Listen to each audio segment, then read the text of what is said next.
আপনি খেতে বসেছেন, কতটুকু খাবেন? আপনাকে ওই যে বাটি, আমাদের এলাকাতে গামলা বলে, ডিশ বলে, ওই গামলা ভরে খেতে দিয়েছে, সবই কি খান? খান না। আপনার যতটুকু ক্ষুধা ততটুকু খান। সবকিছুর একটা লিমিট আছে না নাই? তাহলে একটা মানুষ যে জান্নাতে যাবে, কয় নেকি হলে জান্নাতে যাবে, এর একটা লিমিট নাই? বলেন দেখি, কয় নেকি হলে মানুষ জান্নাতে যেতে পারে? কেউ কিছু কয় না। এটা কি পার্লামেন্ট পাইছেন, সংসদ পার্লামেন্ট, যে 100 জনের মধ্যে 51 জন বললে হ্যাঁ জয়যুক্ত হয়েছে, হ্যাঁ জয়যুক্ত হয়েছে, হ্যাঁ জয়যুক্ত হয়েছে? কয় নেকি হলে জান্নাতে যাওয়া লাগে এখনো জানেন না? শোনেন, আমি আপনাকে বলে দেই, ইমামে বুখারীর একটি কিতাব আছে আল আদাবুল মুফরাদ। এই আদাবুল মুফরাদে 595 ইমাম বুখারী একটি হাদিস নিয়ে এসেছে। আমি এতদিন জানতাম যে একটা মানুষ, আমার একটা গবেষণা, যে একটা মানুষ সর্বনিম্ন কত হলে জান্নাতে যেতে পারে।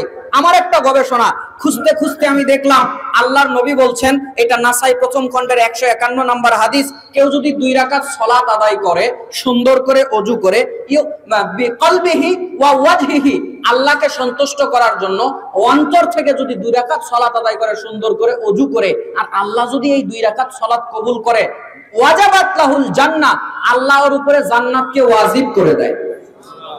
তো আমি এতদিন জানতাম যে সর্বনিম্ন যদি আল্লাহ কোনো বান্দার 2 রাকাত সালাত কবুল করে, বান্দা জান্নাতে যেতে পারবে।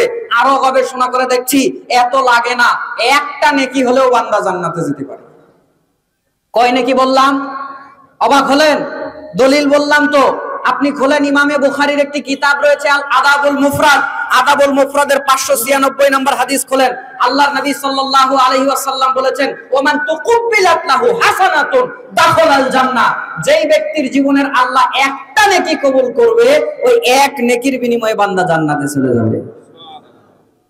একটা নেকিও যদি কবুল হয়, কোথায় যাবেন? জান্নাতে যাবেন। তবে ঈমান সহ থাকতে হবে। আলোচনা সামনে আসছে, তাহলে একটু জবান খুলে বলি না আলহামদুলিল্লাহ। দরুদ পড়ছি সেই নবীর উপরে যিনি রাহমাতুল লিল আলামিন, যিনি খাতামান নবিয়্যিন, যার মাধ্যমে আমরা ইসলাম পেয়েছি, যার মাধ্যমে আল্লাহ রাব্বুল আলামিন আমাদেরকে কোরআন দিয়েছেন, তার প্রতি দরুদ আমরা পড়ছি, যার মাধ্যমে আল্লাহ রাব্বুল আলামিন জান্নাতের দরওয়াজাও খুলবেন। জানেন, পৃথিবীর কোন মানুষ কিন্তু জান্নাতের দরওয়াজা খুলতে পারবে না। কোন মানুষের জন্য জান্নাতের দরওয়াজা খোলা হবে না। কোন নবী আম্বিয়ার জন্য, কোন বুজুর্গের জন্য জান্নাতের দরজা প্রথমে খোলা হবে না। খোলা হবে তো হবে একমাত্র মুহাম্মদ সাল্লাল্লাহু আলাইহি সাল্লামের জন্যই। দলিল সহিহ মুসলিম প্রথম খণ্ড 382 নম্বর হাদিস, আতি বাবাল জান্নাতি ইয়াউমাল কিয়ামাতি ফাস্তাফতিহু ফায়াকুলুল খাজিনু মান আনতা আকুলু মুহাম্মাদুন ফায়াকুলু বিকা উমিরতু লা আফতাহু লিহাদিন ক্বাবলাকা। আল্লাহর নবী বলছেন, আমি প্রথম জান্নাতের দরজাতে গিয়ে কড়া নাড়বো। ফায়াকুলুল খাজিনু মান আনতা, জান্নাতের দ্বাররক্ষী ফেরেশতা আমাকে বলবে, আপনি কে? আকুলু মুহাম্মাদুন, আমি তখন বলবো আমি মুহাম্মদ সাল্লাল্লাহু আলাইহি ওয়াসাল্লাম। ফায়াকুলু, তখন তারা বলবে, বিকা উমিরতু, আল্লাহ এর ব্যাপারে আমাদেরকে আদেশ করেছে, লা আফতাহু লিহাদিন ক্বাবলাকা, আপনার পূর্বে যেন আমরা কাউকে জান্নাতে ঢুকতে না দেই। আওয়াজ করে বলতে হবে সুবহানাল্লাহ। তার উপরে দরুদ পড়তে বলেছে, তিনি হলেন মুহাম্মদ। জবান খুলে বলছি সাল্লাল্লাহু আলাইহি ওয়াসাল্লাম। কিছু লোক মুখই খুলে নাই। এখন যদি শুধু ভোটের সময় খালি হয়তো ভাই, আমার ভাই, তোমার ভাই, বল্টু ভাই, বল্টু ভাই, এক বল্টু বাবার ভাই, মায়ের ভাই, খালার ভাই, খালুর ভাই, মাঝে মধ্যে আপন বেটাও ভাই ভাই বলে লাভ দেয়। কথা বলেন ঠিক নয় কি? বল্টু ভাইয়ের মিছিল হলে ঠিকই দিতে পারতেন। আল্লাহর নবীর উপরে দরুদ পড়তে বললাম, আপনি মুখই খুললেন না। আপনার একটা পার্সোনাল দল থাকতে পারে, ওখানে আমার কোনো কথা নাই। তবে আমার কথা অন্য জায়গাতে।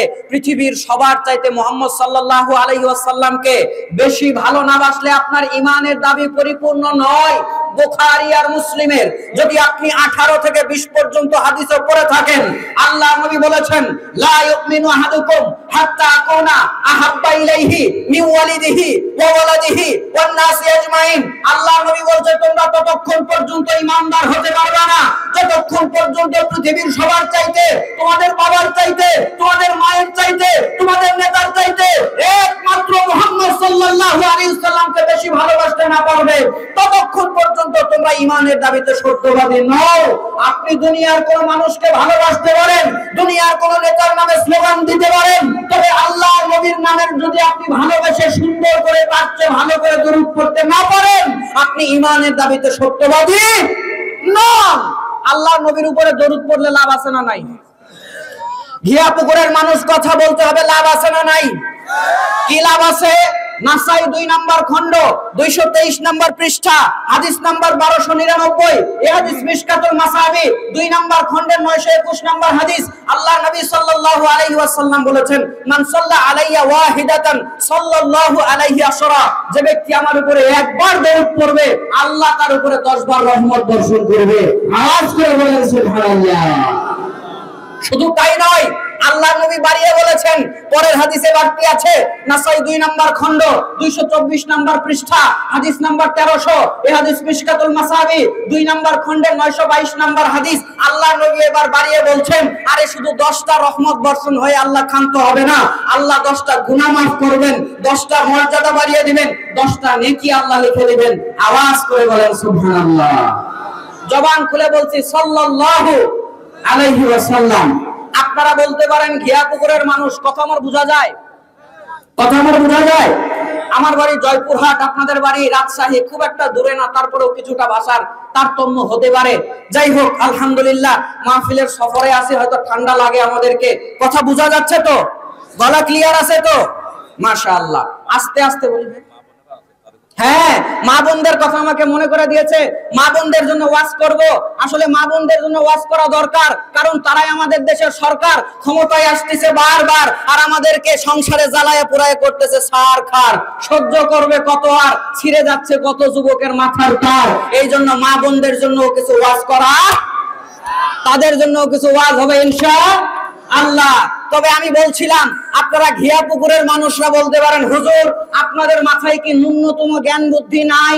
আপনাকে মোটামুটি রাত 9টার দিকে তুলে দেওয়া হলো, সরাসরি ওয়াজের মধ্যে চলে যাবেন, সরাসরি আলোচনার মধ্যে চলে যাবেন, ডানে একটু কথা বামে একটু কথা, এইদিকে আল্লাহ প্রশংসা ওইদিকে নবীর উপরে দরুদ পড়ার কি খুবই দরকার আছে? সরাসরি ওয়াজ করতে পারেন না আপনারা?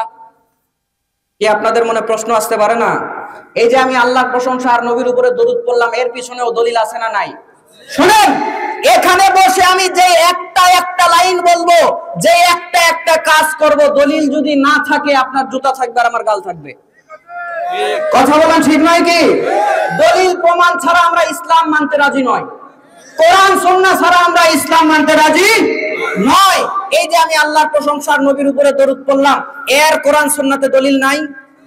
ইমামে তিরমিজির একটি কিতাব রয়েছে সুনানুত তিরমিজি, ইমামে তিরমিজির বিখ্যাত গ্রন্থ সুনানুত তিরমিজি বা জামিউত তিরমিজি যেটাই বলেন, তিনি একটা অধ্যায় রচনা করেছেন। এর মধ্যে অধ্যায়টার নাম হচ্ছে কিতাবুদ দাওয়া, দোয়া সমূহ অধ্যায় নামে তিনি একটা অধ্যায় এখানে নিয়ে এসেছেন।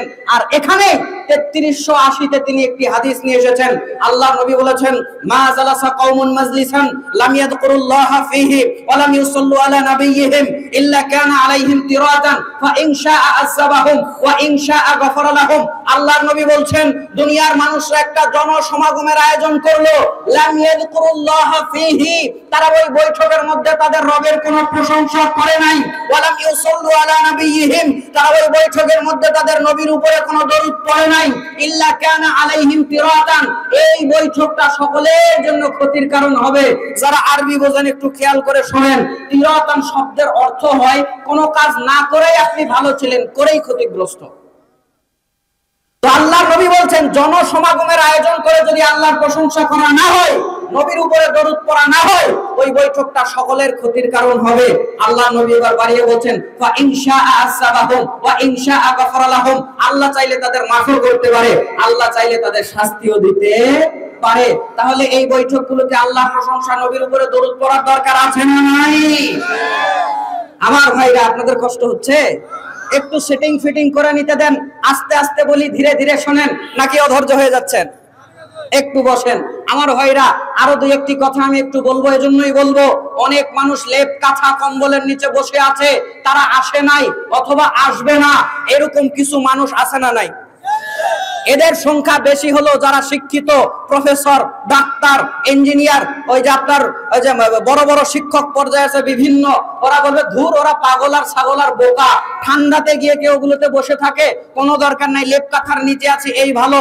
যারা মাহফিল শুনতে আসে ম্যাক্সিমাম মানুষ দেখবেন সারাদিন কাজ করেছে, ব্যবসা করেছে, দোকান করেছে, ম্যাক্সিমাম মানুষ দেখবেন ছোটখাটো চাকুরিজীবী, তারা দেখবেন দোকানপাটের কাজ বন্ধ করে, ওই ফ্যামিলি পরিবারের কাজ বন্ধ করে, চাকুরির কাজ শেষ করে দেখবেন তারা মাহফিলে এসেছে।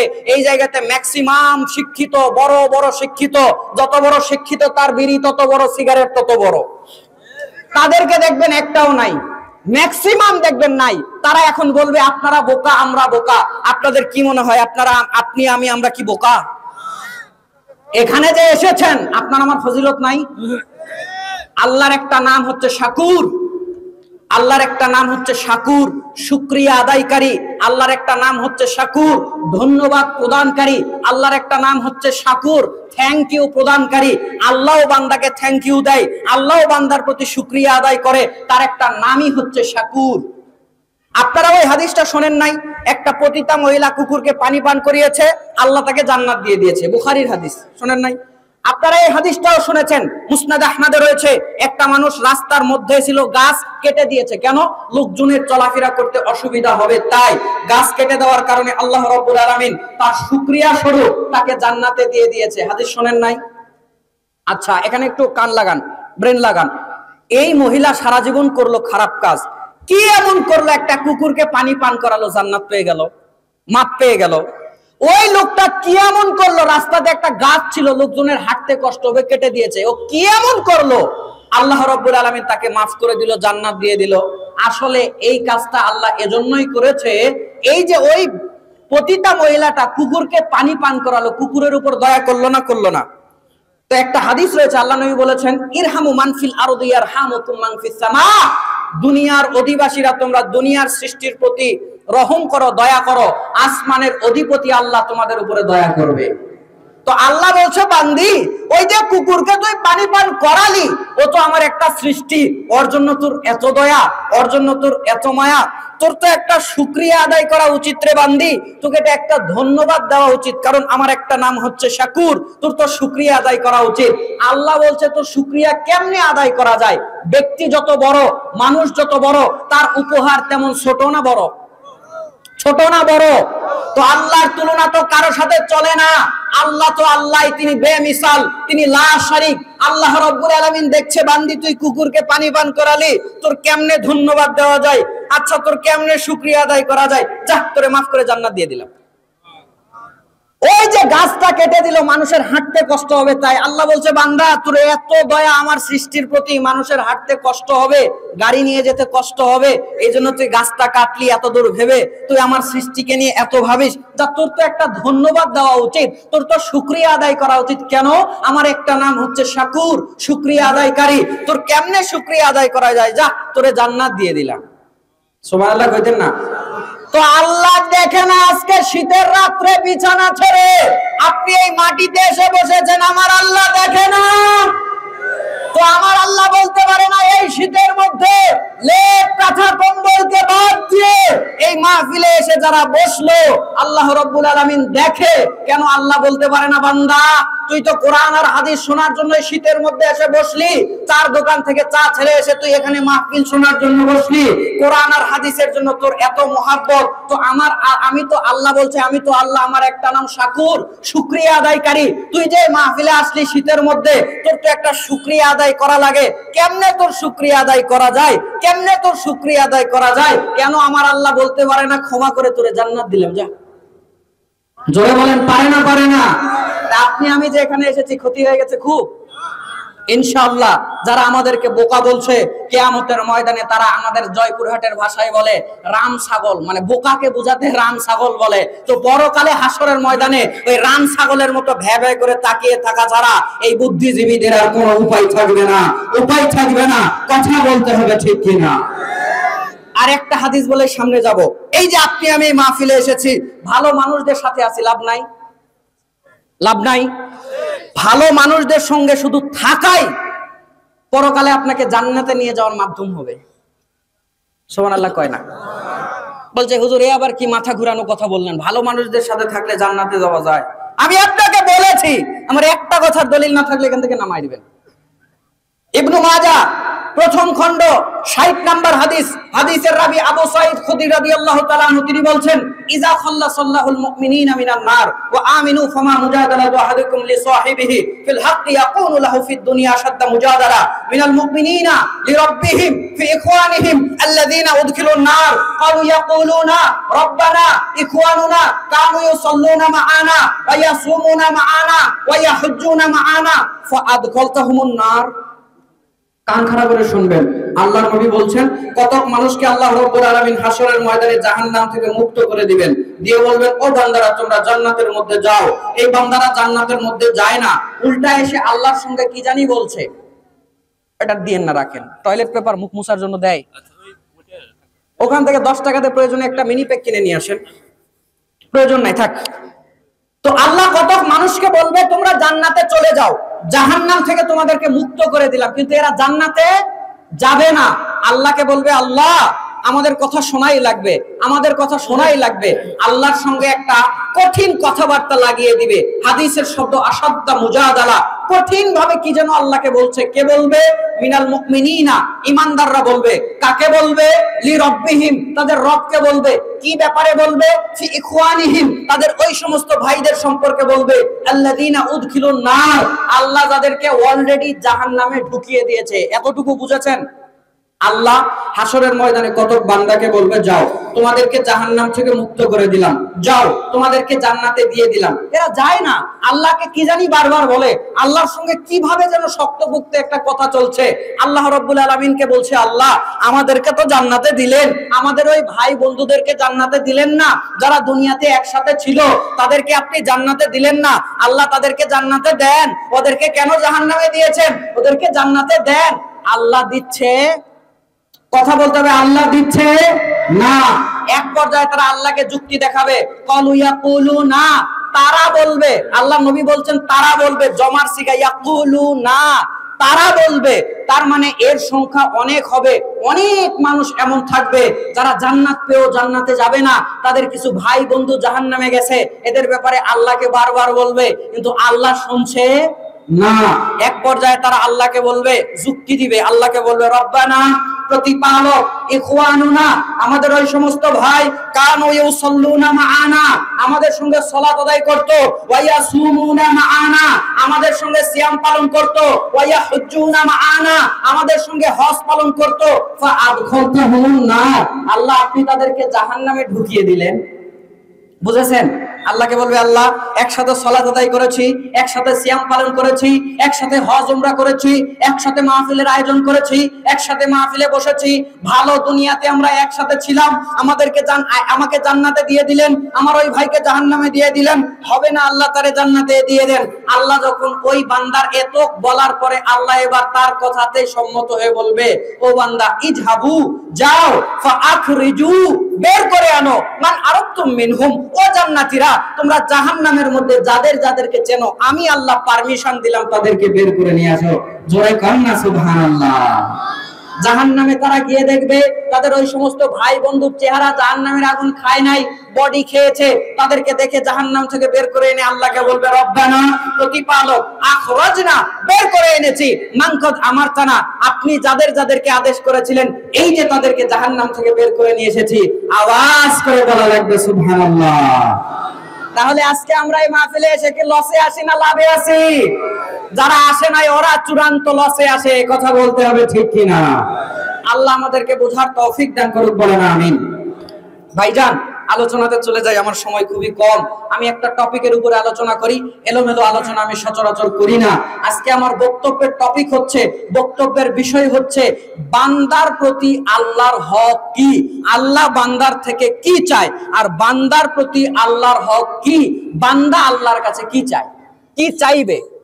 কথা বুঝতে হবে, আল্লাহ আপনার থেকে আমার থেকে কি চায়, আল্লাহর কি হক আছে আপনার আর আমার উপরে, আর আমাদের কি হক আছে আল্লাহর উপরে। কথা কি বুঝতে পেরেছেন?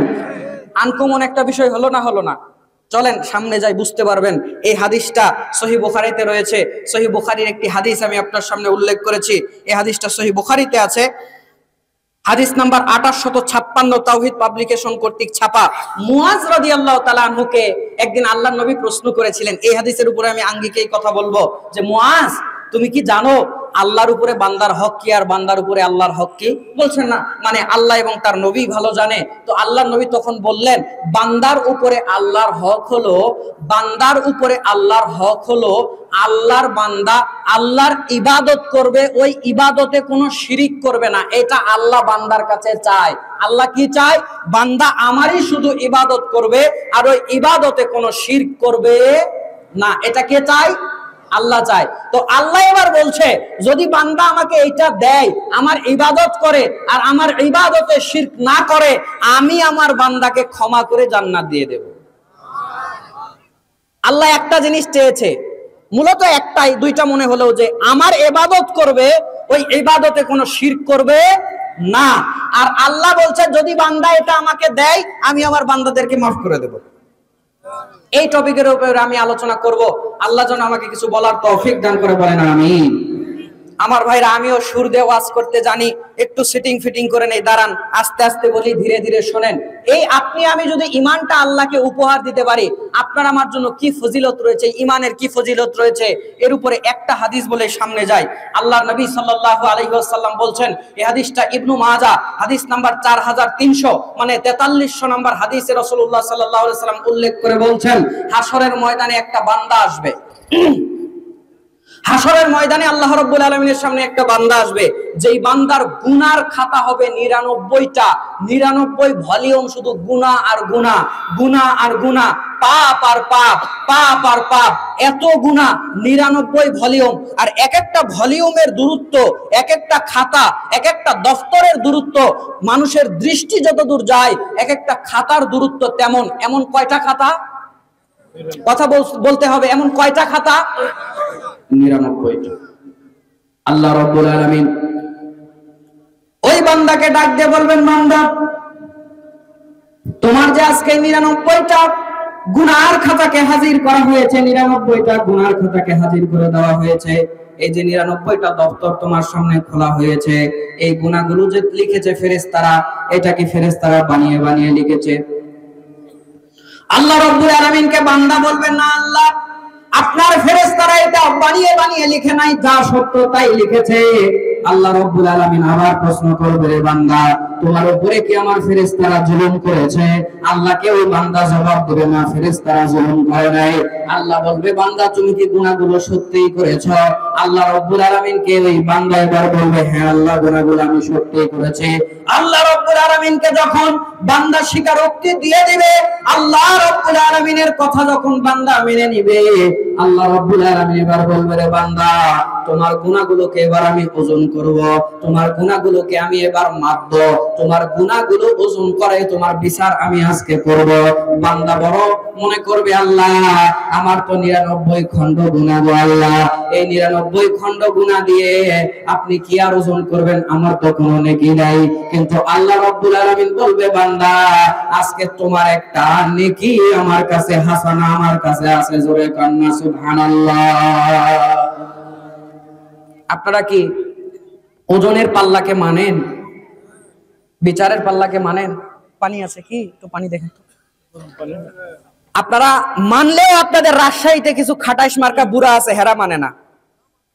না, একটা খাটাইশ আছে ভাই, অনলাইনে খুব লাফালাফি আছে, হাদিস মানে না। কি বলেন? কথা বললেন না কেন?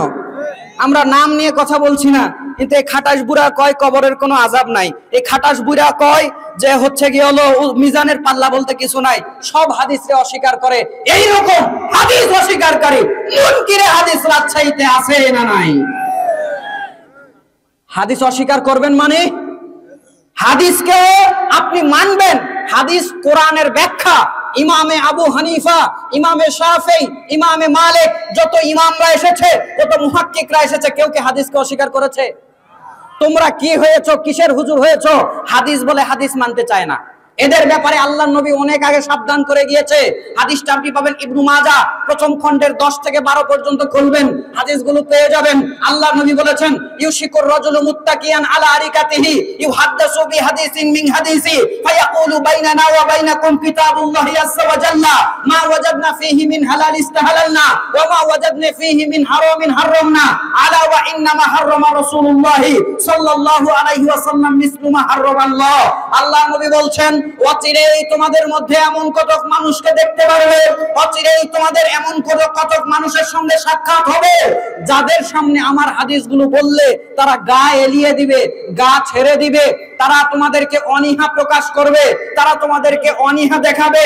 ওদের কাছে যদি আমার হাদিসগুলো বলো, ইউহাদ্দাসু বিহাদিসিন মিন হাদিসি, তাদের কাছে যদি আমার হাদিসগুলো বলো, তারা দেখবে তোমাদেরকে বলবে বাইনানা ওয়া বাইনাকুম কিতাবুল্লাহি আযজা ওয়া জাল্লা, তোমাদের মধ্যে এবং আমাদের মধ্যে আল্লাহর কিতাব আছে। জোরে বলেন, তারা এই কথা বলে না বলে না? হাদিস বললেই বলে তোমাদের এবং আমাদের মধ্যে আল্লাহর কিতাব তো আছে।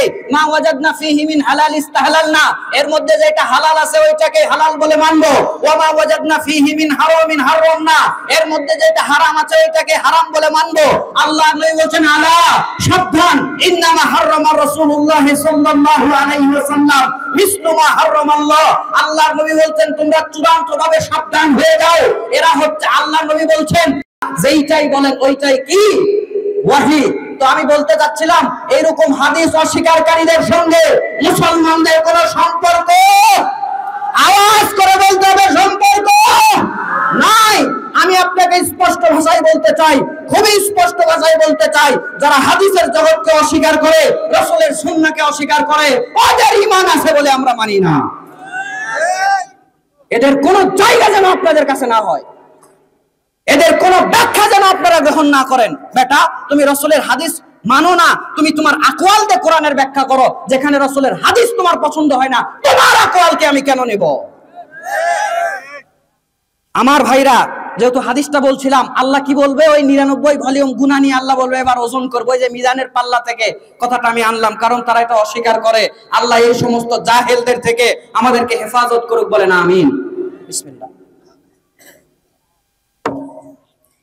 তো আল্লাহ রাব্বুল আলামিন বলবে তোমার ওই 99 ভলিউম গুনাহকে আমি এবার ওজন করব। বান্দা বলবে, আল্লাহ এইটার আর ওজন করার কি আছে? 99 খণ্ড গুনাহ, আমার জাহান্নাম ছাড়া কোনো উপায় নাই, আল্লাহ ওজন করার দরকার নাই। আল্লাহ বলবেন, বান্দা না, আমি তোমার অন্যায়গুলোকে ওজন করব।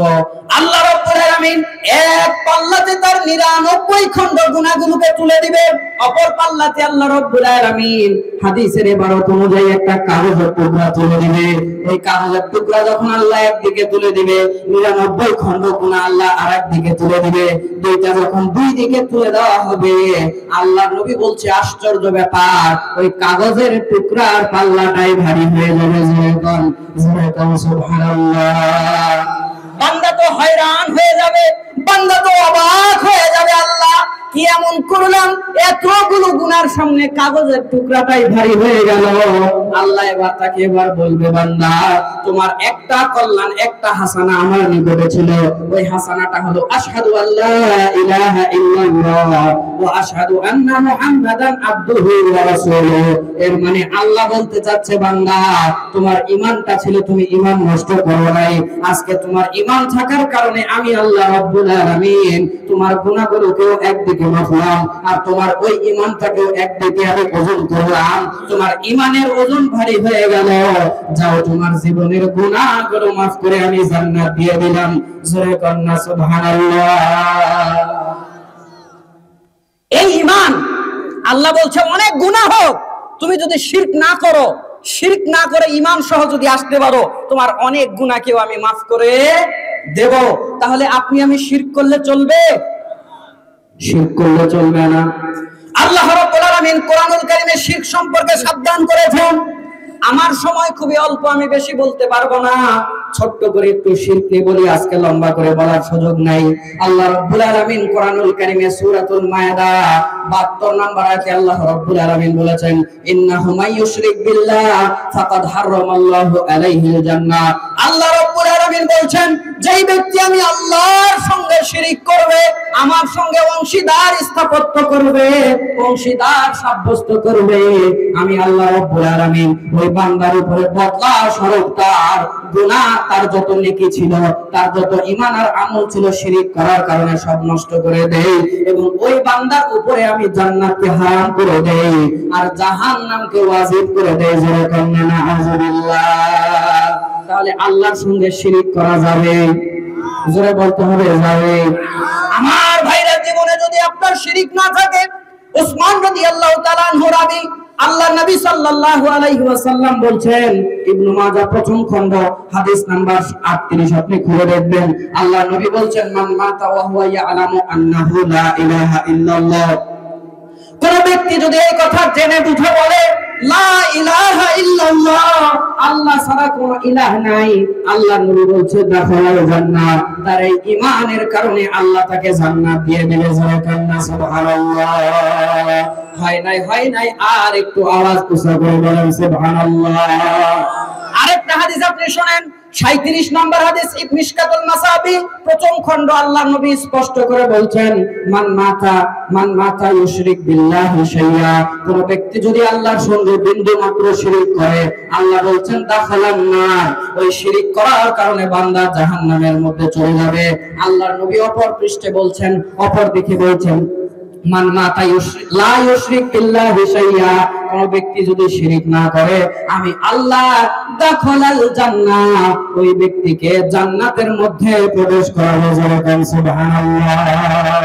তাহলে শিরক করা যাবে? হুজুরা বলতে হবে, শিরক করা যাবে। সূরা নিসা 4 নাম্বার সূরার 48 নাম্বার আয়াত, 116 নাম্বার আয়াতে আল্লাহ রাব্বুল আলামিন বলছেন, ইন্নাল্লাহা লা ইয়াগফিরু আইয়ুশরাকা বিহি ওয়া ইয়াগফিরু মা দুনা যালিকা লিমান ইয়াশা। আল্লাহ বলছে, দুনিয়ার বান্দারা, দুনিয়ার বান্দিরা কান খাড়া করে শুনে দাও, তোমরা যদি শিরক করে মরে যাও, আমি আল্লাহ তোমাদের শিরকের কোনো গুনাহ মাফ করব না, এছাড়া যে কোনো গুনাহ আমি আল্লাহ তোমাদেরকে মাফ করে দেব। আমার ভাইরা, এখানে বুঝতে ভুল হলে চলবে না।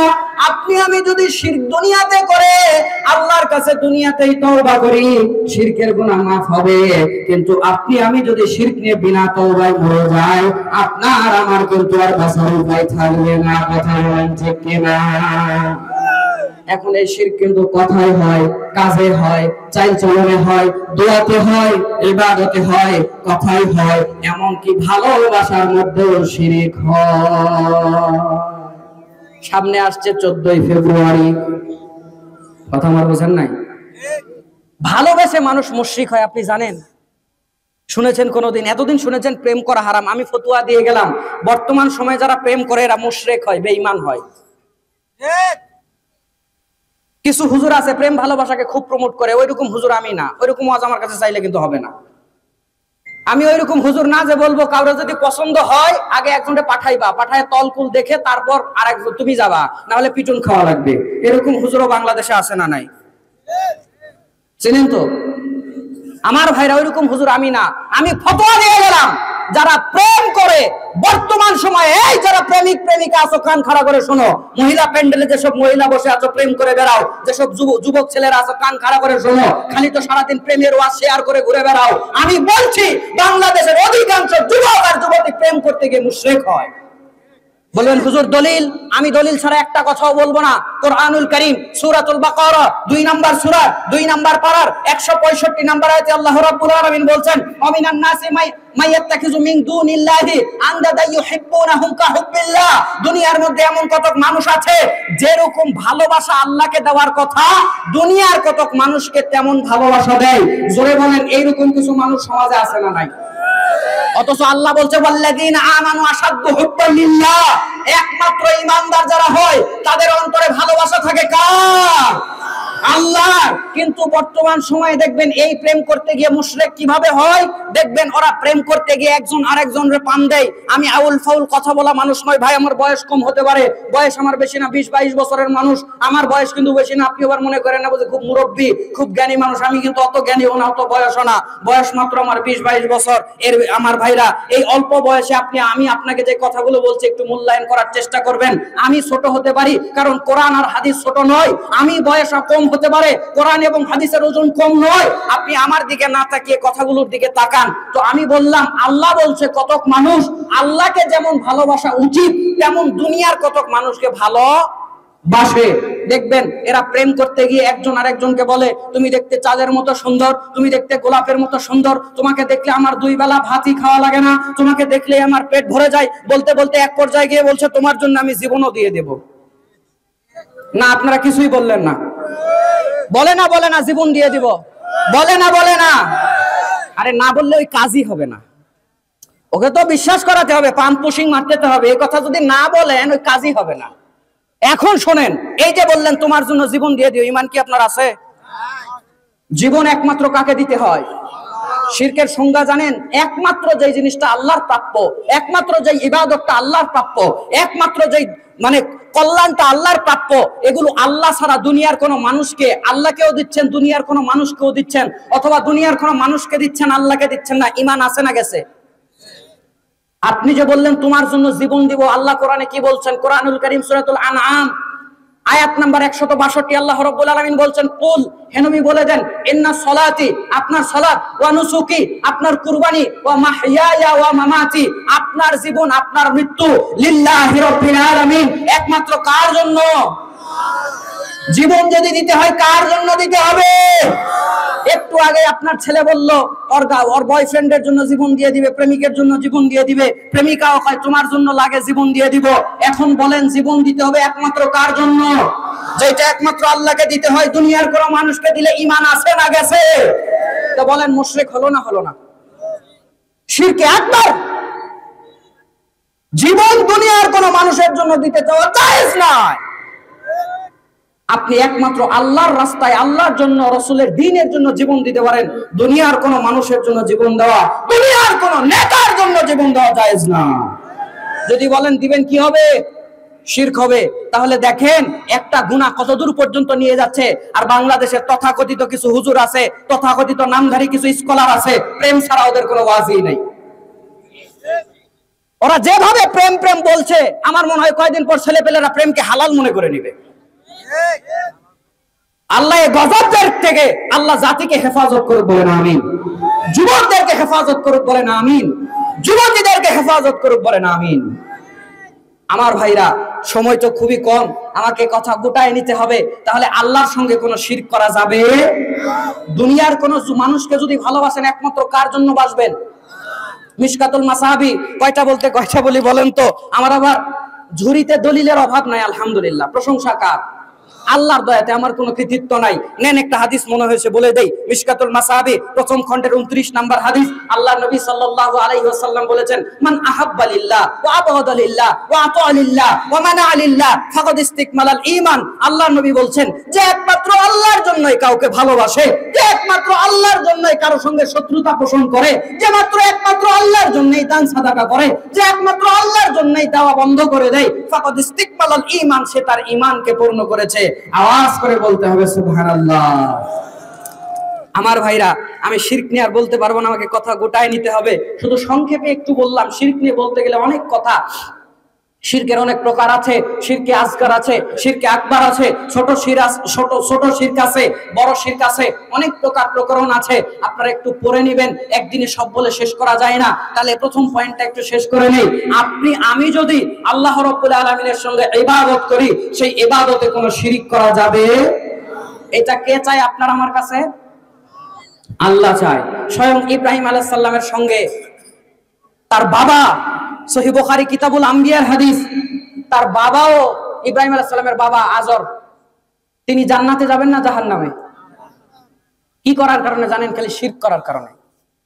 সহিহ বুখারী কিতাবুল আম্বিয়ার হাদিস। আল্লাহর নবী বলছেন, কষ্ট হচ্ছে আপনাদের?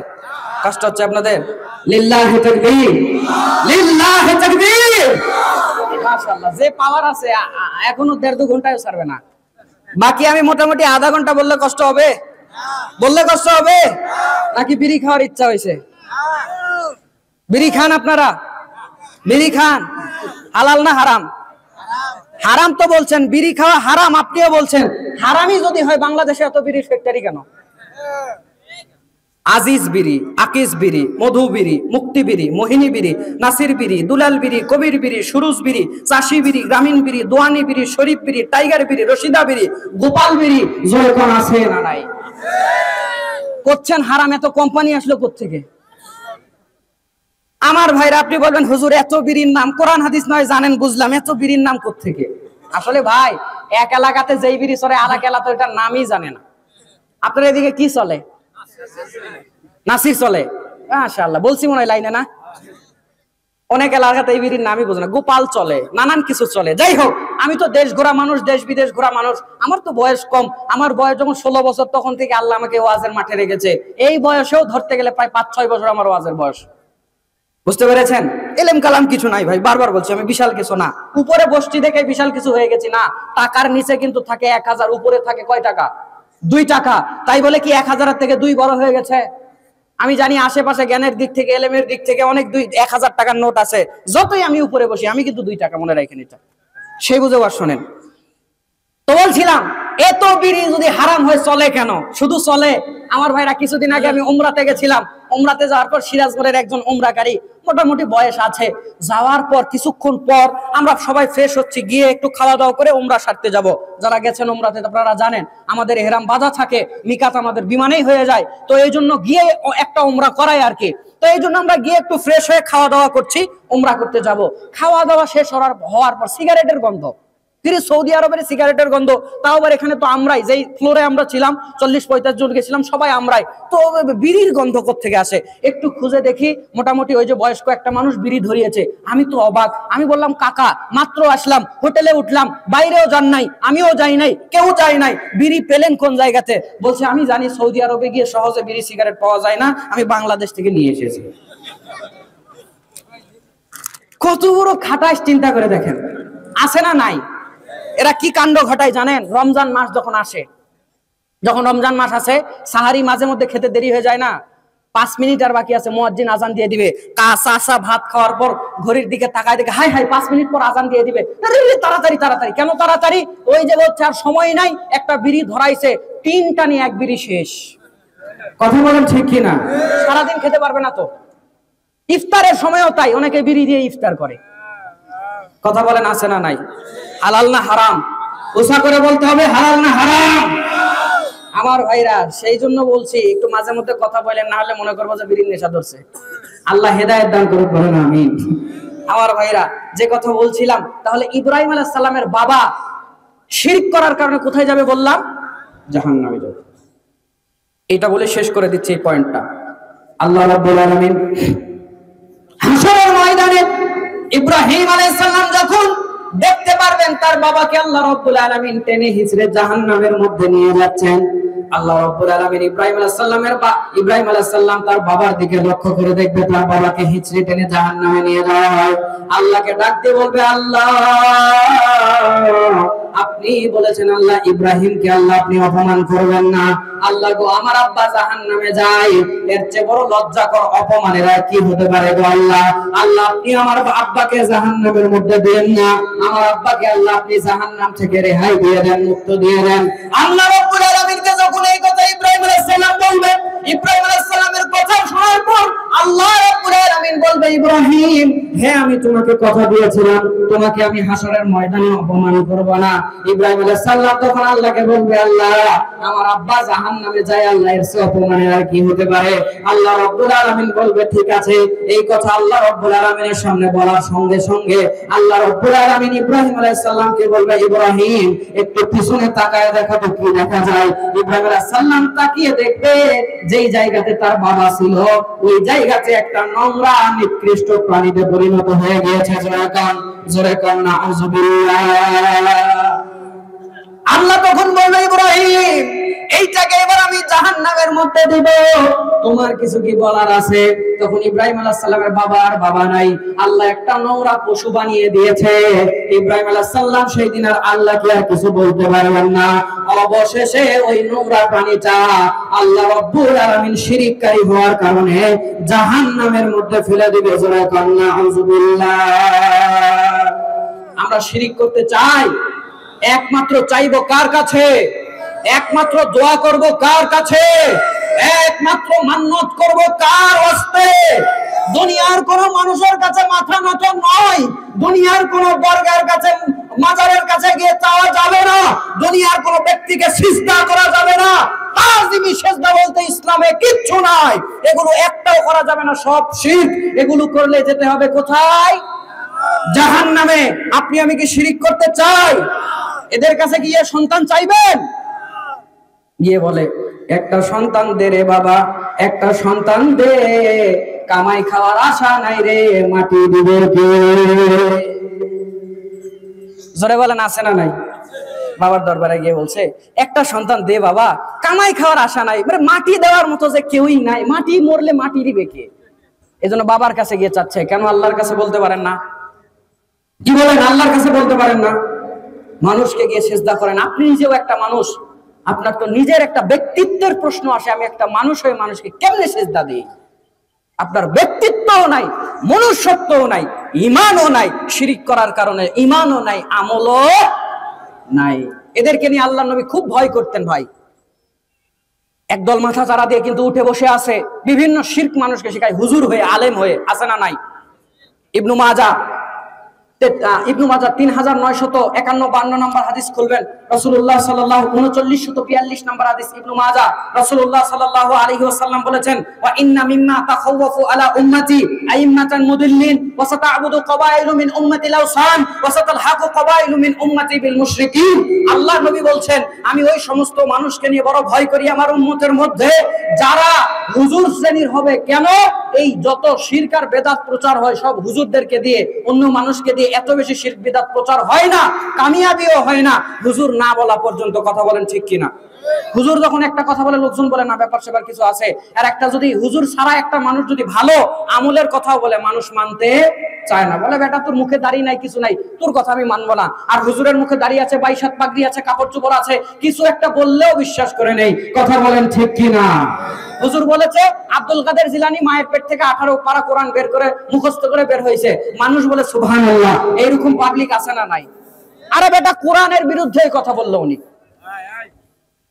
যে মানুষ বললো 18 পারা কোরআন পেট থেকে বের করে এসেছে, সে কিসের বিরুদ্ধে কথা বললো? কোরআনের বিরুদ্ধে। আল্লাহ বলছেন কোরআনুল কারীম সূরাতুন নাহাল 78 নম্বর আয়াতে আল্লাহ রাব্বুল আলামিন বলছেন, আল্লাহু আখরাজাকুম মিন বুতুনি উম্মাহাতিকুম লা তা'লামুনা শাইয়া। আল্লাহ বলছেন নিশ্চয় আমি তোমাদেরকে তোমাদের মায়ের পেট থেকে বের করেছি এমন অবস্থায় যে তোমরা কিছু জানতে। তো আল্লাহ বলছে কিছু জানে না, হুজুর বলছে 18 পারা কোরআন পেট থেকে মুখস্থ করে নিয়ে এসেছে, আপনি বলছেন সুবহানাল্লাহ। কথা কি আমার বোঝা যায়? কোরআন মানেন না, হুজুরের কথা মানেন। তো আল্লাহ বলছে মানুষ মায়ের পেট থেকে, কোরআন তো দূরের কথা, একটা শব্দও শিখে আসে না, একটা বাক্য শিখে আসে না, আমার পায়ের থেকে নিচা হয়ে যাচ্ছে, এখানে কোরআন রাখা যাবে না। পারলে উঁচু কোথাও রাখেন, কোরআনে অপমান হবে না? হবে। উঁচু যদি সম্ভব হয় কিছু দেন, এটা নিচু হয়ে যাচ্ছে। তো আপনি এই কথা বললেন, বলেন কোরআনের বিরুদ্ধে গেল না? গেল না? তো আল্লাহ নবী এদেরকে নিয়ে খুব ভয় করতেন। আমার ভাইরা, বিভিন্ন কায়দায় তারা মানুষকে মুশরিক বানায়, কত কি বলে।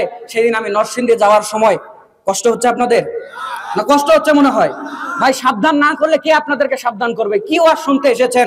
যদি আপনাকে শিরক বিদআত থেকে সাবধান না করি, এই ঈমান নষ্টকারী বিষয় থেকে সাবধান না করি, হাজারো আমলের ওয়াজ করি, হাজারো কবরের ওয়াজ করি, হাজারো দান সাদাকার ওয়াজ করি, করে কি করবেন? শিরক করে তো ঈমান খেয়ে বসে আছেন।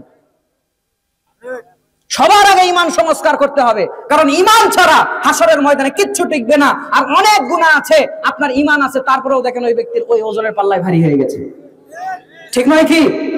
দেখবেন, আমি ভাই এটা বলে শেষ করে দিচ্ছি, পয়েন্টের দিকে যাচ্ছি। দেখবেন ওই মানুষগুলো আছে, আমি যাচ্ছিলাম মোবাইলের মধ্যে, এক হুজুর বলছে গাউসে পাকের নাম জপিলে আল্লাহ পাওয়া যায়। পাগলা কাদিস না গাছতলায়, কাদিস না বাস্তলায়, গাউসে পাকের নাম জপিলে আল্লাহ পাওয়া যায়। সুবহানাল্লাহ না নাউজুবিল্লাহ? আমি এগুলো বলে আর সময় নষ্ট করছি না। এই কথাগুলো যে বললো গাউসে পাকের নাম জিকির করতে হবে, জিকির করতে হবে একমাত্র কার নাম? আপনি যদি মুহাম্মদ সাল্লাল্লাহু আলাইহি সাল্লামের নাম দিয়ে জিকির করেন, যে মুহাম্মদ মুহাম্মদ মুহাম্মদ জিকির জিকির যদি করেন, আপনার ঈমান আছে না গেছে? সেনসিটিভ ব্যাপার, ঈমান নাই। কারণ জিকির করতে হবে একমাত্র কার? ওইটা নবীর নামে করলেও ঈমান থাকে না। সেখানে বলছে গাউসে পাকের নামের জিকির করলে আল্লাহ পাওয়া যায়। আকীদা কত নিকৃষ্ট হলে বলে আল্লাহর দন খাজায় দিয়া আল্লাহ গেছে গায়েব হইয়া, আল্লাহর দন নবীকে দিয়ে আল্লাহ গেছে গায়েব হইয়া, নবীর দন খাজার পাইয়া রইছে আজমিরে বসিয়া, কেউ ফিরে না খালি হাতে বাবা তোমার দরবারে। এই জন্য টুনটুনা টুনটুন শব্দ বাজায়। আর ওই জায়গাতে বাংলাদেশ থেকে কিছু মানুষ পাসপোর্ট আর ভিসা করে বাচ্চা নেওয়ার জন্য যায়। গিয়ে দেখেন ওদের সংখ্যা কম নয়, ম্যাক্সিমামই বাংলাদেশি। ঈমান থাকবে? ঈমান থাকবে? আরে ওর আশেপাশে যত লোক আছে আউলা ভাউলা ঝাউলা, আমি তো পুরা দেশ ঘুরি, সিলেট বলেন বহু মাজার টাজার আমার দেখা আছে। বাচ্চা সার মাজার, বাচ্চা সার মাজার, রাখাল সার মাজার। বাচ্চা সা কেন? বাচ্চা অবস্থায় মারা গেছে তাই বাচ্চা সা। রাখাল সা কেন? জুমার দিন নাকি সে গরুকে দাগ দিয়ে যেত। আমি গেছিলাম সিলেটে মৌলভীবাজার মাহফিল করার জন্য, ওখানে গিয়ে বলছে যে এখানে একটা বাচ্চা সার মাজার আছে। কেমন বাচ্চা সা? বলছে কি বলে কেমন হচ্ছে রাখাল সা? ওই গরুকে দাগ এমন একটা দিছে, গরু ওই দাগের বাইরে আর যায় না, এই জন্যই মানুষ কারামত ধরে নিয়ে ওকে পীর বানিয়ে দিয়েছে, মরে গেছে খানকা বানিয়ে দিয়েছে, নাম দিয়েছে রাখাল সা। জোরে বলেন আছে না নাই? ওগুলোর আশেপাশে মদ গাঁজা। আরে কে বলেছে নেই? আপনি আমার সাথে চলেন, আমি দেশ ঘোরা মানুষ, কয়টা আপনি দেখবেন বসে বসে ওই জায়গাতে আশেপাশে ডানে বামে বসে এই যে হাতে কি জানি ডলে, কি আমি তো সবকিছু বুঝি না, খালি দেখি যে ডলে। নারী পুরুষ এক হয়ে গান বাজনা করছে, লাফালাফি করছে, এইদিকে টুনটুনাটুন এইদিকে টুনটুনাটুন।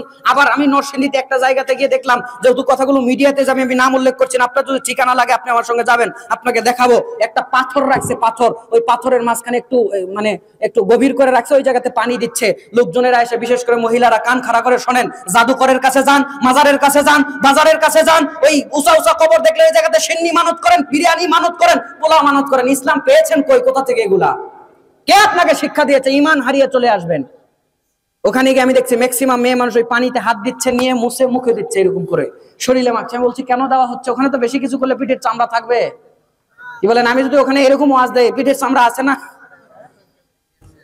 তো সব জায়গাতে কথা দিয়ে হাত দিয়ে কিছু বলতে না পারলে অন্তর থেকে ঘৃণা করতে হয়, কিছু পারা যায় না। তো ওটাই দুর্বল ঈমান। আমি আর কি করবো? কিছু করার নাই ওই জায়গাতে, আমার ওইরকম কোনো ক্ষমতাও নেই বলার, বা আমি ওখানে বাধা দেওয়ারও কিছু নাই। তো বলছে এরকম বরকত আছে, যারা পাথরের কাছে বরকত চায়, পাথরের কাছ থেকে রহমত দিতে চায়, এই জাতি মার খাবে না তো খাবে কোন জাতি? এদের উপরে ফিলিস্তিনে আযাব গজব আসবে না, এই মুসলিমের উপরে আরাকানের উপরে জুলুম আসবে না, এই মুসলিমদের বাংলাদেশের উপরে বলেন, পৃথিবীর বিভিন্ন রাষ্ট্রে বলেন, এই কপাল পোড়া মুসলমানদের উপরে আযাব আসবে না। তো আসবে কাদের উপরে? যে পাথরের কাছে কল্যাণ তালাশ করে, আল্লাহর কাছে তালাশ করে না। ডলাডলি হচ্ছে, ওখানে বসে আছে। এই জন্য আমি বলি, খাজার নামে মাজার করে দেখাই যারা খাজার শান, দিনে করে ভণ্ডামি আর রাত্রে মারে গাজায় টান। কথা বলতে হবে ঠিক কিনা? খাজার নামে মাজার করে দেখাই যারা খাজার শান, দিনে করে ভণ্ডামি আর রাত্রে মারে গাজায় টান। দাড়ি টুপি নাই কো তাদের, আছে শুধু চুল, সুন্নাতের খবর নাই সে আশেকে রাসূল। মাজারে সারা বেলা চলে শুধু গাজার মেলা, মাজারে সারা বেলা চলে শুধু মদের মেলা। আমল সব নষ্ট হবে, থাকবে না ওদের ঈমান, দিনে করে ভণ্ডামি আর রাত্রে মারে গাজায় টান, দিনে করে ভণ্ডামি আর রাত্রে মারে গাজায় টান। কথা বলেন ঠিক কিনা? সালাত সিয়াম নাই কো তাদের, পর্দা সে তো নাই। কিছু কইলেন না? সালাত সিয়াম নাই কো তাদের, পর্দা সে তো নাই। মুরিদেরা সেজদা করে ভণ্ড পীরের পায়ে, মাজারে সারা বেলা চলে শুধু মদের মেলা, মাজারে সারা বেলা চলে শুধু গাজার মেলা।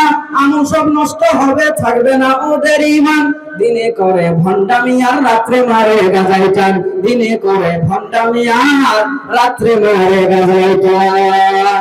লিল্লাহি তাকবীর, লিল্লাহি তাকবীর। আমার সময় তো যা দিয়েছিল শেষ, আর কি কিছু বলবো? বলতেই থাকবো? হুজুর বলতে বলতে মরে যান, এখানে জানাজা দিয়ে দেই আপনার। জি, আমি কথাকে গুটিয়ে নিচ্ছি। আমি কি শেষ করে দেবো নাকি আরো কিছু? 10:30 পর্যন্ত বলবো? প্রধান বক্তা আছে আলহামদুলিল্লাহ। 10:30 পর্যন্ত বলবো না শেষ করে দিই? তাহলে গুটিয়ে নেই। আচ্ছা ঠিক আছে, আমাকে আরেকটু বাড়িয়ে দিলেন, 10:30 পর্যন্ত বলি। ওস্তাদ আসলে আমি মাইক ছেড়ে দেবো ইনশাআল্লাহ। এই পয়েন্টটা রেখে দেই ভাই, আর বিস্তার বলা যাচ্ছে না। তাহলে আমরা আল্লাহর ইবাদত করব, তার সাথে কোনো শিরিক করব না। যদি না করি, আল্লাহ বলছে যাও, যদি না করো তোমাদেরকে জান্নাত দিয়ে দেব। আল্লাহর দয়া কত?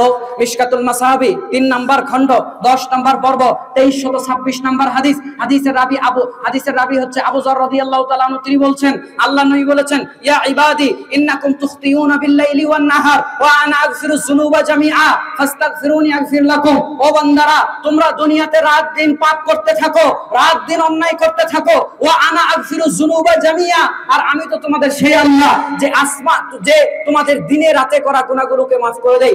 ফাস্তাগফিরুনি আগফির লাকুম, তোমরা আমার কাছে ক্ষমা চাও, আমি তোমাদের মাফ করে জান্নাত দিয়ে দেব। আওয়াজ করে বলতে হবে সুবহানাল্লাহ। আল্লাহ রাব্বুল আলামিন কত ক্ষমা করেন। সহিহ মুসলিম 6 নাম্বার খণ্ড হাদিস নাম্বার 6634 নাম্বার হাদিস। রাসূলুল্লাহ সাল্লাল্লাহু আলাইহি ওয়াসাল্লামের সাহাবী আবু সাঈদ খুদরি আবু মুসা আশআরী রাদিয়াল্লাহু তাআলা আনহু থেকে হাদিসের riwayat। আল্লাহ নবী বলেন, ইন্নাল্লাহা আযজা ওয়া জাল্লা ইয়াবসুতু ইয়াদাহু বিল-লাইলি লিয়াতুবা মুসিউন নাহার ওয়া ইয়াবসুতু ইয়াদাহু বিন-নাহারি লিয়াতুবা মুসিউল লাইল হাত্তা তাতলুয়া শামসু মিন মাগরিবিহা। আল্লাহ নবী বলেন, নিশ্চয় আল্লাহ বান্দার উপরে কত দয়াবান, নিশ্চয় আল্লাহ রাব্বুল আলামিন বান্দার উপরে কত রহমান। আল্লাহ নবী বলেন, তোমার বান্দা আল্লাহ রাব্বুল আলামিন দিনের বেলা তার দয়ার হাতটা প্রসারিত করে রাখে, যেন রাতের পাককারী এবং দিনের বেলা আল্লাহর কাছে ক্ষমা চাইতে পারে। আর আল্লাহ রাব্বুল আলামিন দিনের বেলা রাতের বেলা তার দয়ার হাতটা প্রসারিত করে রাখে, যেন দিনের পাককারী কোন রাতের বেলা আল্লাহর কাছে ক্ষমা চাইতে পারে। এটা শুধু শবে বরাতের জন্য নয়, এটা শুধু শবে মেরাজের জন্য নয়। আল্লাহ নবী বলছেন, হাত্তা তাতলুয়া শামসু মিন মাগরিবিহা, সূর্য যতদিন উল্টা দিক থেকে না উঠবে আল্লাহ বান্দাকে ক্ষমা করার জন্য রাতে দিনে দেরি আছে। আল্লাহ রাতে দিনে বান্দাগুলোকে ক্ষমা করে জান্নাত দিয়ে দেবে। জোরে কান্না সুবহানাল্লাহ।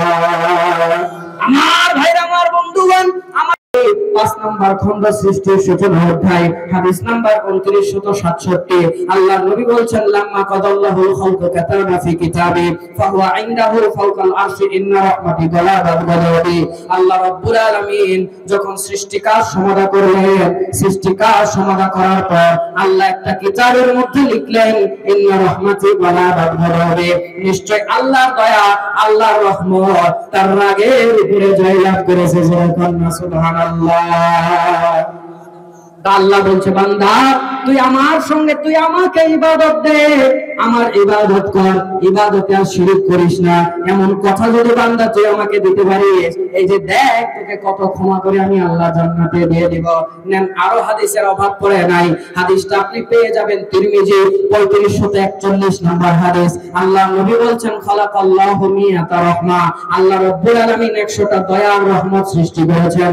100টা দয়া রহমত সৃষ্টি করার পর আমার আল্লাহ রাব্বুল আলামিন আসমান জমিনের মধ্যে যত প্রাণী আছে, যত মানুষ আছে, যত গরু আছে, যত ছাগল আছে, যত প্রাণী দুনিয়ার মধ্যে আছে, যত প্রাণী পৃথিবীর মধ্যে আছে, যত প্রাণী পূর্বে এসেছিল, যত প্রাণী ভবিষ্যতে আসবে, যত প্রাণী বর্তমানে আছে, সব সৃষ্টির মধ্যে আল্লাহ একটা দয়া রহমত ভাগ করে দিয়েছে। ওই একটা দয়া রহমত পৃথিবীর সবার মধ্যে আল্লাহ যখন ভাগ করে দিয়েছে, ওই 1% এর দয়া রহমত আপনিও পেয়েছেন। একটা গরুও পেয়েছে, একটা ছাগলও পেয়েছে, একটা হরিণও পেয়েছে। ওই 1% কে টুকরা টুকরা করে আল্লাহ পৃথিবীর সবার মধ্যে ভাগ করে দিয়েছে। এই পৃথিবীতে যত আপনি দয়া রহমত দেখতে পান, পৃথিবীর মধ্যে আপনি যত ভালোবাসার খেলা দেখতে পান, ওই 1% আপনার আমার মধ্যে, ওই প্রাণীগুলোর মধ্যে থাকার কারণে এই সব ভালোবাসা দেখা যায়। যারা বলেন সুবহানাল্লাহ। দেখেন নাই, হরিণ তার বাচ্চার জন্য জীবন দিয়ে দেয়। দেখেন নাই, বাঘ শিকার করতে এসেছে, আমার ভাইরা, ওই বাঘ শিকার করতে এসেছে, মা হরিণীর সামনে ছোট বাচ্চাকে নিয়ে যাবে, মা হরিণীর সহ্য হয় না। মা হরিণী পালিয়ে গেলে যেতে পারে, কিন্তু মা হরিণী জানে আমার এই বাচ্চাকে খাবলা দিয়ে ধরে বাঘ খেয়ে ফেলবে।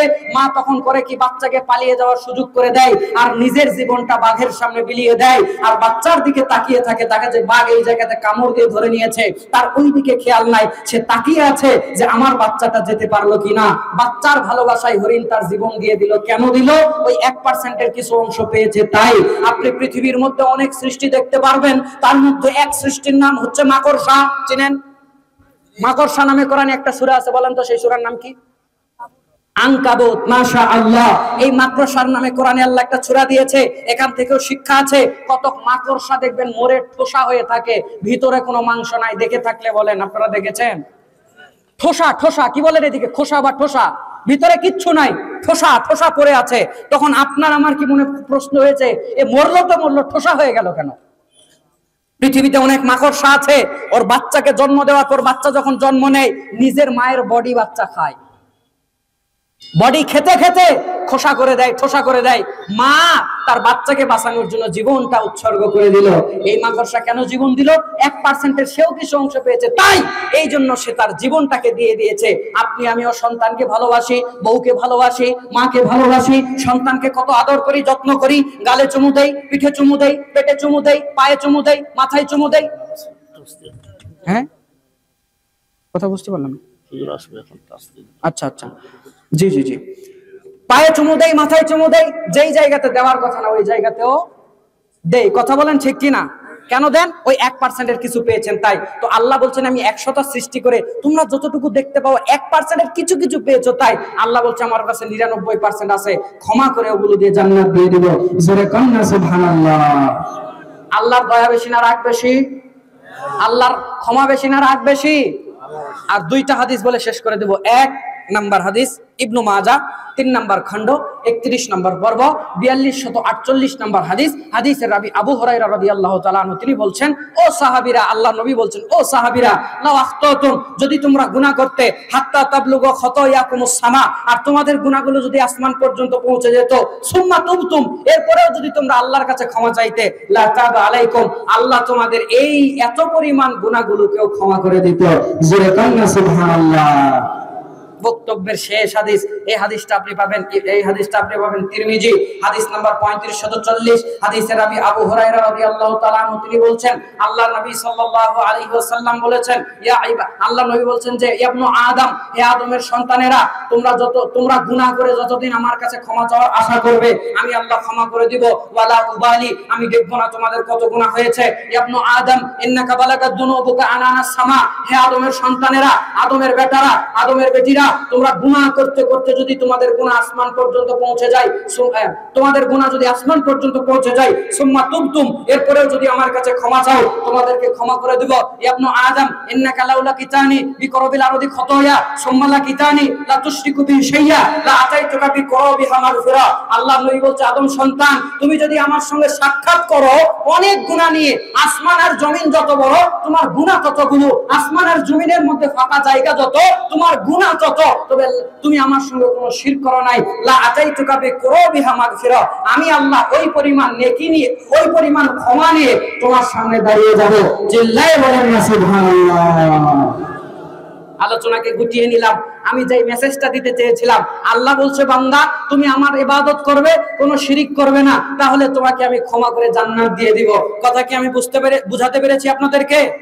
আল্লাহর সঙ্গে আমরা শিরক করব না, শিরক সম্পর্কে জ্ঞান অর্জন করব, লা ইলাহা ইল্লাল্লাহ সম্পর্কে জ্ঞান অর্জন করতে হবে। সূরা মুহাম্মদ 47 নম্বর সূরা 26 নম্বর পারা 19 নম্বর আয়াত আল্লাহ বলেছেন, ফাআলাম আন্নাহু লা ইলাহা ইল্লাল্লাহ, দুনিয়ার মানুষ তোমরা জেনে রাখো আল্লাহ ছাড়া কোনো ইলাহ নাই। আল্লাহ আমাদের শিরক থেকে হেফাজত করুক, বলেন আমিন। মা বোনদের জন্য বেশি না 4-5 মিনিট একটু ওয়াজ করে দেই, কষ্ট হবে আপনাদের। শোনেন, মা বোনেরা আসে বেশি, কিন্তু আসলে ওয়াজরা বেশি পায় না। আমাকে যা বলেছেন আমার সব মাথায় আছে, আমি সময়ের মধ্যে সব শেষ করে দিব, আপনাদের চিন্তা করার কোনো দরকার নাই ইনশাআল্লাহ। মা বোনরা অনেক আসে কিন্তু তারা ওয়াজ বেশি পায় না। হুজুর ওয়াজ শেষ করার পর বলে কি জানেন, আপনাদের জন্য বেশি ওয়াজ করা গেল না, 4টা কাজ করবেন, ফরজ সালাত আদায় করবেন, ফরজ সিয়াম পালন করবেন, স্বামীর খেদমত করবেন, সতীত্বের হেফাজত করবেন, জান্নাতের 8টা দরজা আপনাদের জন্য খোলা। মহিলাদের ওয়াজ না, আপনাদের বলতে হবে মহিলাদের ওয়াজ, এর বেশি মহিলারা আর কিছু ওয়াজ পায় না। তো তারা বলছে হুজুর ও আপনাদের চাইতে আমাদের বেশি মুখস্থ আছে, কারণ সব হুজুর ওই একই ওয়াজ দিয়ে যায়, নতুন কিছু কোন আপনাদের ঝোলাতে কি আর ওয়াজ নাই? জি আছে, আমি আজকে নতুন একটা ওয়াজ দিয়ে যাই, সময় যেহেতু নাই অল্প করে একটু বলি।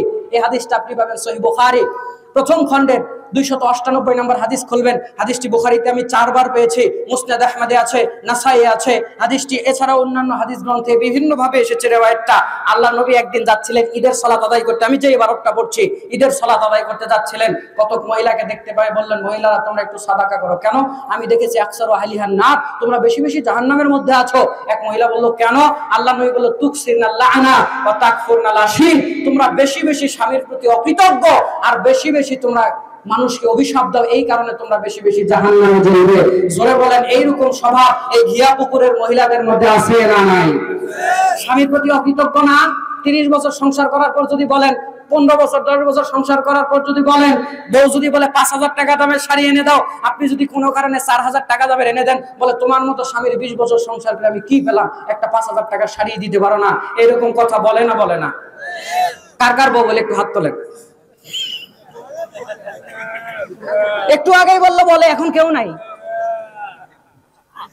আছে ঠিকই বলছে, হুজুর মাত্র আপনার বয়স 20-22 বছর, যতই চালাকি করেন আমরা এত বোকা নাই, এতগুলো মানুষের সামনে হাত তুলবো যে আমার বউ আমাকে কথা কয়, বলছে ঘরের মধ্যে, বলছে ওখানেই দাফন, ওই যেখানকার কথা ওখানেই দাফন, এখানে হাত তুলে বলবো আর বউকে যদি প্রজেক্টরে একটু দেখায় আমার তো ভাত বন্ধ।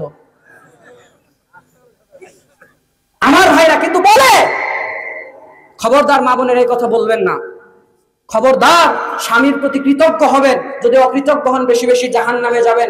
আমার ভাইরা মহিলাদেরকে কি আর স্বামীর করবেন, বলবে হুজুর আমার মতো খারাপ স্বামী এই ঘিয়া পুকুরের কারো একটাও নাই, আমারটা সবচেয়ে বেশি খারাপ, খালি আমারে পিটাই। আসলেও আপনি পিটান, হালা পান্টি দিয়ে পিটান, যা পান ওইটা দিয়ে পিটান।